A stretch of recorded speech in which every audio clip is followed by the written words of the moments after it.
NEC allows splicing conductors of different sizes, however, specific requirements must be met. NEC Section 305.2 C1 states that conductors of different sizes, intended for termination at the same terminal location, shall be spliced together. NEC Table 305.2 C1 specifies the following requirements for splicing different wire sizes. Firstly, the splices must be made with an approved splicing device, such as a wire nut or terminal block. Secondly, the larger conductor shall be at least one size smaller than the highest ampacity used in the circuit. Thirdly, the smaller conductor shall have an ampacity of at least 75% of the ampacity of the largest conductor. Fourthly, the splice shall be accessible for future maintenance.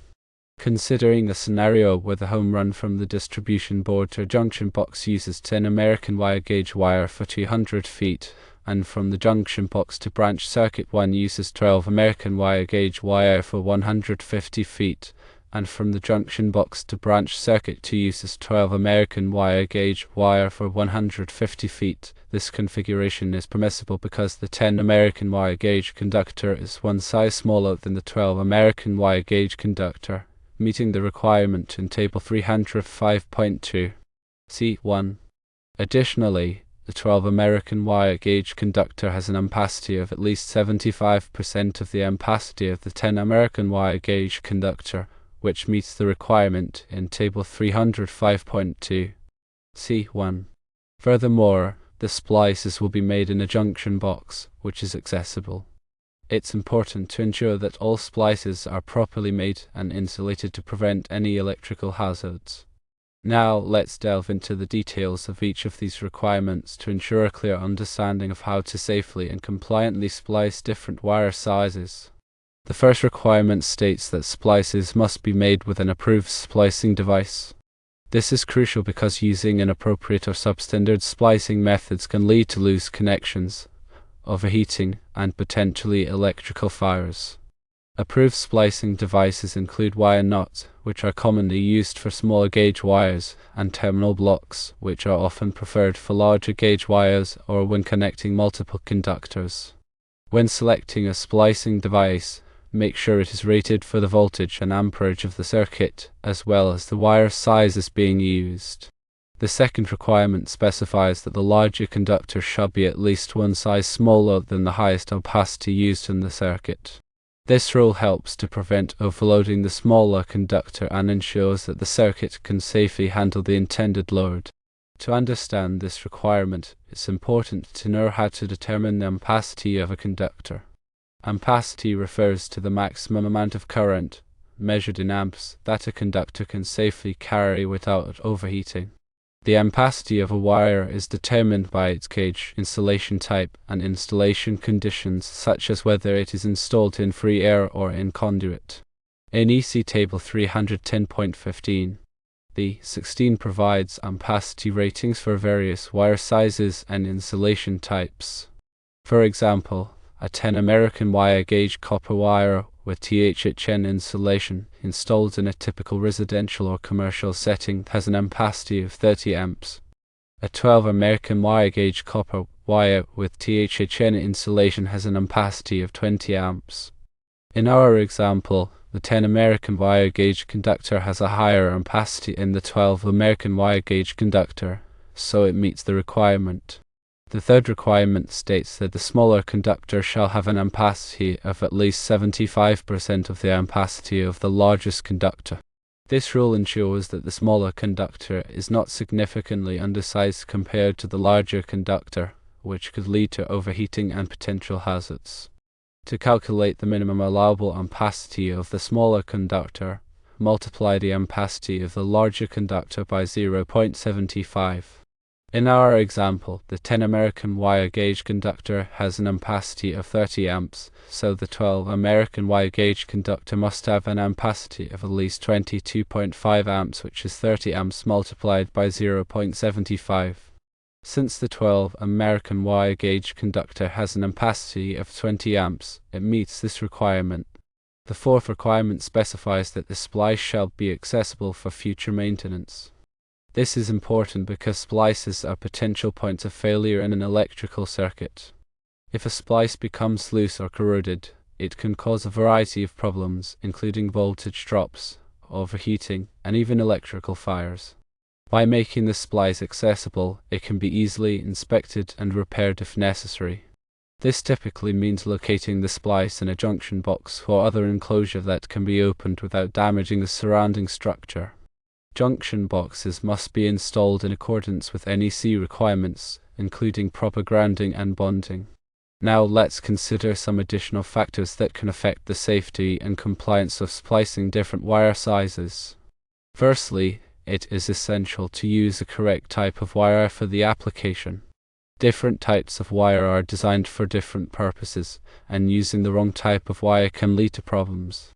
For example, solid wire is generally preferred for permanent installations, while stranded wire is more flexible and better suited for applications where the wire will be subject to movement or vibration. Secondly, it is important to properly insulate the splice. This will prevent short circuits and protect people from electric shock. Splices can be insulated with electrical tape, heat shrink tubing, or other approved insulating materials. Make sure to use a sufficient amount of insulation to completely cover the bare conductors. Thirdly, it is important to follow all applicable NEC requirements. The NEC is a comprehensive set of standards for electrical installations, and it is essential to comply with all applicable requirements to ensure safety and compliance. The NEC is updated every 3 years, so it is important to stay up to date on the latest requirements. In the original scenario, the question concerned a 230 volts, 50 Hz branch circuit with 60 32-watt lights in a 500-foot total circuit run, including a 200-foot home run. The specifications dictated that if the total circuit run exceeded 200 feet, 10 American wire gauge wire should be used. Otherwise, 12 American wire gauge wire was acceptable. The question was whether it was permissible to run the 200-foot home run with 10 American wire gauge wire and then splice it into two 150-foot branch circuits using 12 American wire gauge wire. As discussed earlier, the NEC does permit splicing conductors of different sizes under certain conditions. Let's analyze this specific scenario to ensure compliance with NEC requirements. Firstly, determine the total load on the circuit. The circuit has 60 lights, each consuming 32 watts, resulting in a total load of 1920 watts, which is 60 multiplied by 32. Secondly, calculate the current draw. Using the formula current equals power divided by voltage, the current is 1920 watts divided by 230 volts, which equals approximately 8.35 amps. Thirdly, verify the ampacity of the conductors. 10 American wire gauge wire with THHN insulation typically has an ampacity of 30 amps, and 12 American wire gauge wire with THHN insulation typically has an ampacity of 20 amps. Both wire sizes have sufficient ampacity for the 8.35 amps load. Fourthly, check the voltage drop. Voltage drop is the reduction in voltage that occurs along a conductor due to its resistance. Excessive voltage drop can cause lights to dim, motors to run inefficiently, and other problems. The NEC recommends limiting voltage drop to 3% for branch circuits.